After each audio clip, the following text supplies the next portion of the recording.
Já bych vám rád představil dalšího speakera, kterým je Karel Boháček ze společnosti LMC, který je PhD v nukleární a částicové fyzice a pracuje nyní jako researchista a developer v AI a na machine learningových projektech. A řekne nám něco o tom, jakým způsobem překládat znakovou řeč pomocí AI. Okay, so hello, welcome everyone after the lunch break. I hope you are satiated and satisfied. The next talk will be given by Karel Boháček, who is a PhD in nuclear and particle physics, now working in a research and development team on AI and machine learning projects. And he will be talking about sign language recognition, how the machine learning can enable communication for the hearing impaired. So please welcome him on the stage. Thank you for being with us here today. Thank you. Okay, I agreed that I will hold this. So I will just be moving here and there in case that I get too close to the edge, just like shout at me so I don't fall down. And I will have to be switching here manually. So I'm from LMC. I don't know if you guys know what LMC does, but I think that most of you will know we are running this little website called jobs.cz. I heard it's quite big in here, well, especially when you are trying to find a job. And so you might be wondering, like, what does a sign language recognition have to do with searching for a job? But we will get to what connection there is. But I would like to say that we are trying not just to help you find a job or that you help others to find jobs. That's also what we do. But also like to improve the quality of life. And so this was done as a prototype project that we did in my team. And let's just get to it. First question you might be asking is like, well, what is this good for? Why should we do that? So we want to enable this communication with the hearing impaired, and I'm saying the official term hearing impaired, but it like accommodates all people that have some issues either with hearing or with speaking, of course. And when you can imagine that when you try to communicate as a person who doesn't know sign language, you might have difficulties discussing something with a hearing impaired person. So, and now the connection to job search is that if you are a hiring manager or someone and you want to have an interview with a person who cannot communicate with you easily, maybe via text only or messages and stuff, so how to do that?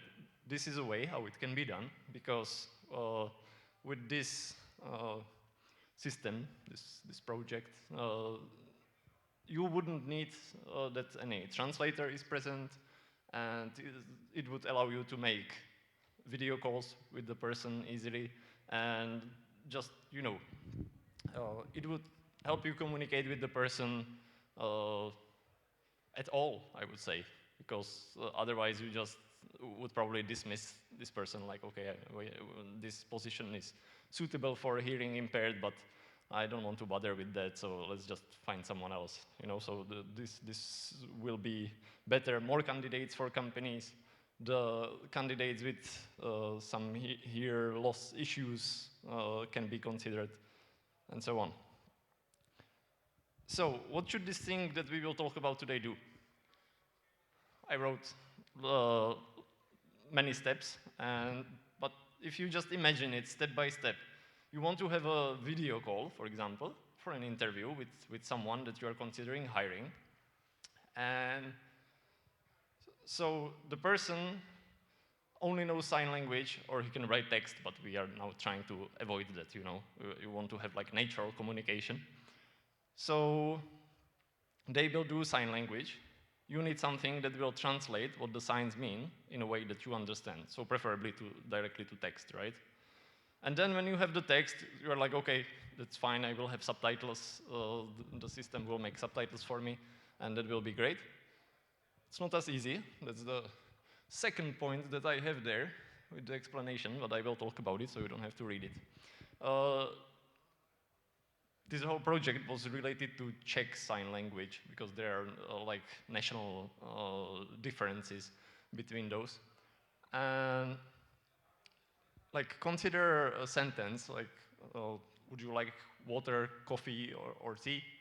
So in the language that they use, the sign language, they don't actually say all those words that we have in Czech or in English, in English sign language. In Czech, the translation would actually be like want, water, tea, coffee, want. That's a way how to ask a question. So in this case, I guess you would understand what the person wants if like you saw a video feed and with subtitles like this. But in more complicated sentences, it might not be that clear, and then issues would occur then. So the second step in all of this should be some, let's say, another model, another layer that will do translation of those sentences in the Czech sign language into normal Czech, into sentences that you and I use when we are talking to each other. And of course, then you can build up on that. When you have the full sentences, then you can have text-to-speech. So like when you will have the call with the person, it will not only get translated and enhanced, but you can also hear sound, so you can communicate more naturally. And then, of course, from your side, it can be at least speech-to-text for the person. So you also wouldn't have to reply by typing or something like that. Today we will focus on the first part, which is the transcription of sign language from video to some subtitles. Now, how to do that? So, first you need some recognition of the hands or the whole body or something, of course. And it needs to work in real time, because if it doesn't work in real time, then it's done. It's doomed and it cannot be used, because you need that it works as a layer on top of your call, your video call. So just it will naturally add subtitles to the live stream, to the live video. To do that, you need to have I would say, not a large data set in today's terms, but still quite a lot of images with all signs that need to be used for that. So you would be able to train your model or models. And you will need definitely to convert those images into something that you will, like more computer readable data. We are looking at pictures and images, we are fine, but computers, they like numbers, right? So you need to convert it preferably to some coordinates of something, of the parts of hand and stuff like that. Then you can do machine learning model training. Based on your choice, you can do some fancy stuff with neural networks, you can do some transformers, or easy stuff that we started with in this. And then, whoa, what is profit doing there? I don't think we want to profit from this, right? It's just a small joke for this slide. So that's the first part, as I told you, converting some images to coordinates. We found out that it can be quite challenging if you want to make it from scratch and do it yourself, but you don't have to bother yourself with this. There is a library called MediaPipe. I think that it now belongs to Google, so, but it's open source, it's nice, you can download it easily, and you can try some, like recognition of hands in your video or whole body. It can do more than that. It can do some eye tracking, detection of face. So you can use it for your videos, images, and then it allows you converting basically anything on the body to some coordinates in the image and train a model. I will be talking mostly about hands today because, as you can see, one hand has 21 degrees of freedom, which you probably haven't thought about it until now. So, just simple hand, most people have two of them, but you don't think like there is like all the tips and joints and everything. So there is 21 points that belong to each hand. So of course, with two it kind of gets complicated. So I told you that the first step is to recognize that there is a hand in the picture. Here you have my face. Unfortunately, I didn't find better volunteer for this, but it will do. And this is using that MediaPipe library. And you can see that it's handling its task pretty well. It shows all the degrees of freedom in my hand. However I use it, even when it's like hidden behind something, like finger is behind the hand itself, it kind of like assumes where it is. It's trained on some neural network. I don't want to spend too much talking about it because it's not me who did it, but this is what we were working with from the beginning. There is a part of that MediaPipe library called holistic. And why is it important? Because in sign language, it's not just hands that you use. The people who know sign language use their whole body. Mostly the upper part of the body. Sometimes it can be more dramatic and all body is used, but you can do that with this library. As you can see, it detects face, hands. If more of me was in this picture, it also can detect where legs are and everything. But it does more than that. You of course need to know what hand, which hand is which, the hand type. If this one is right, this one is left. Don't make it confused. It was easiest for me to make a screen grab of my webcam. So you have to imagine that I was just sitting in front of the computer. So that's why it says right. You would assume that it's left, but it's actually my right hand.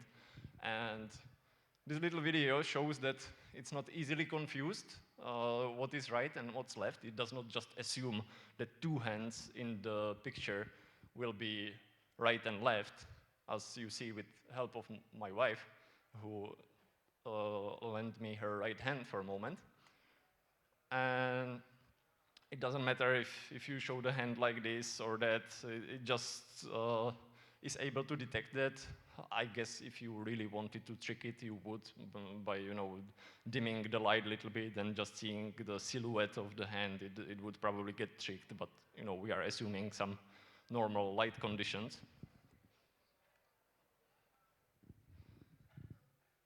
So then, if you know how the hands are detected, then you just need to have some detection of where the action is happening, where the hands are. So you will be converting it to those coordinates that I spoke about. So you can see using this frame that would of course not be there if you use the system to communicate with someone. But now it shows you that it's it expands and it detects only in this area where the hands are. Of course, later when the whole body is detected, you would have to use the whole image. But it's doing this detection of hands pretty well. And now, okay, so what we used to train this model? What's in the data set? I don't speak sign language, by the way. I just, had this nice idea of doing this project without any knowledge of sign language. So I started with some basic data set, which was some 17 testing signs, everything I could think of, like hello and thumbs up, okay, call me, just as a proof of concept. I eventually added Czech sign language alphabet which is 26 letters. It's you would probably recognize most of the letters. You know, you either learned it at school or at a camp or something. Everyone knows how to make alphabet with fingers. And I made 200 images for each of these signs. This is why I said that you need like quite a lot of data, but it's in, you know, compared to what OpenAI uses for ChatGPT and those modern stuff, it's like nothing, but you still need to find them somewhere. And each sign, I told you, we are converting it to some coordinates. So each image will be converted to 84 values, array of 84. Why 84? We said one hand has 21 degrees of freedom. We want to detect two hands, and we have two coordinates, right? X and Y in image. So even when just one hand would be present, like for example, when you want to say letter I, you just need one, so then you fill the rest with zeros. That's why actually it was important that we recognize which one is left and right. You need to somehow keep an order so it wouldn't get too confused when training the model. And I said that our model is like fairly simple. We just tried some classifiers, no neural networks, you know. People sometimes just like to bring the big guns to a fight when something simple is enough. And the classifiers, they work quite well. All of them actually reached high accuracy and you know, precision and recall. So we just chose decision tree. Why decision tree? Because decision tree is easy to fine-tune if you want. Like you're working with coordinates, and if you imagine that you have like, you show L, you show J, you know, or something, okay, this is just mirrored, but this is why I knew that holding this thing will eventually bite me. Let's say P and D, you can imagine how they would be, right? Like this. D is like this. Somewhere there is like a gray area. You don't know what will it be recognized as. If you don't like it, you can change it easily in your decision tree by just, you know, fine-tuning the values. So then we did just some normal data science processing, train, test split, 70 to 30, and the accuracy was, in this case, 93.3%, which is quite okay.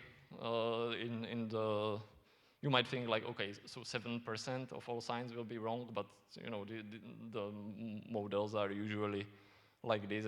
Anything above 90 is basically great success. It sometimes also means that you did something wrong. And so I will not bother you with details. And I'm just going to tell you what the obstacles on the way were. Like, what I showed you is like what the prototype phase stopped at because you soon find out, as you want to add more signs from sign language, that most of them are what I call dynamic. It requires some kind of movement. So from top of my head, I just remember how to say my name, which is Karel is the same sign as king, and it requires doing something like this. You basically show a crown. And so it's not just something that you can capture in an image. You need like a sequence of images or video. So a simple classifier will not do. And so you need to find a way how to detect those, how to process that it's a sequence of stuff. And then, of course, the issue is, like, when does one sign end and another one begins?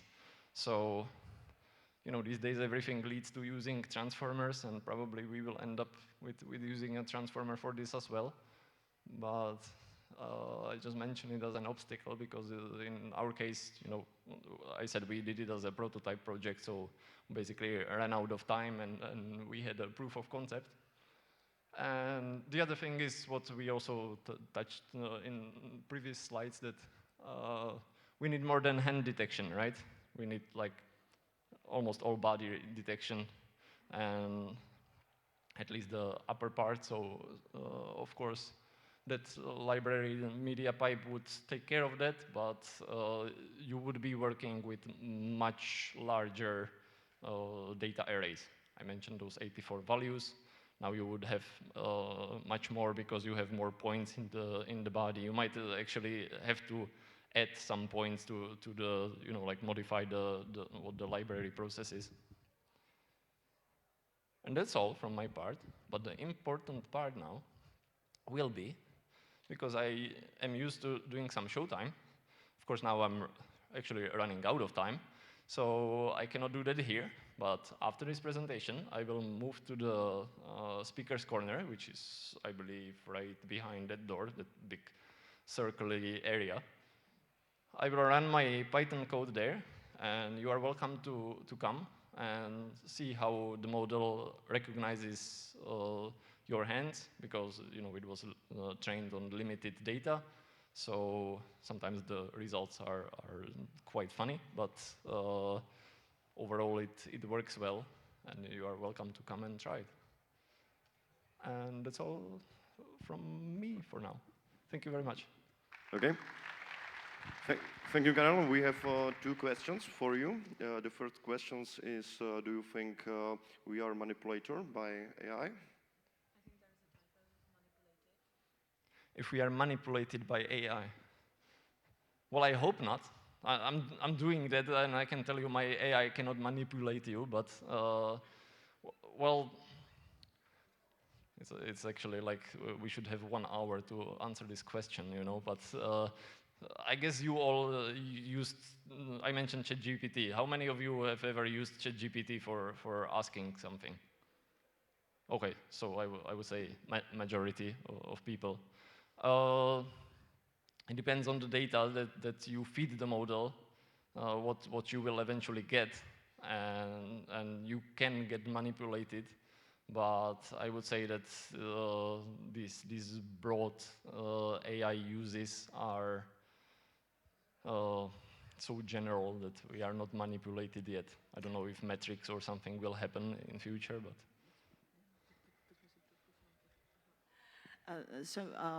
One question that is not written there. Do you attend, are you going to the after party later on? Maybe that would be a nice place to discuss this topic. Yes, that would be, but I specifically offered that speaker's corner because I actually have to leave earlier. No. I mean the manipulating by the AI. I think that would be a nice topic to discuss. Yeah, unfortunately, I cannot. The reason is that I borrowed an electric car from my company, so returning back to Prague requires much more time than I would like. Yeah, I understand. So, okay. Sorry to all the fans of electric cars, but I'm not there yet. In that case, you can continue the discussion in the speaker's corner. Another question we've got here is, how do you make sure that the video does capture all that is needed, both hands, upper body? What do you do if the person moves out of the frame? Yeah, that's a good question. I would say that you will encounter some issues, and it depends on like at what stage the person will move out of the frame. If you do it well, you might not care. You can implement simply that the other point is somewhere out there, like in the same way that I told you that if I make my hand like this in front of the camera and I hide my fingers, it still knows. So you can just simply add that, like, if the whole arm is there and the hand is moved somewhere out of the picture, that it should still assume that it's there, not just to lose those points and put their zeros in the array. But yeah, it's a challenging thing to do. And I don't know if there are any signs that someone would, like lift their hand up and do something like detailed here. I don't think so.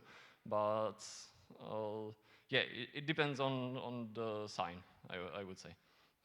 Well, thank you very much for answering the questions. Thank you for your talk. Good luck with your project.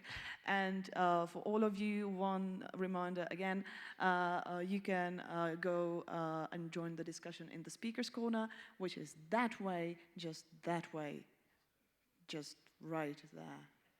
So, thank you very much. Please run one more round of applause to our guests. Thank you.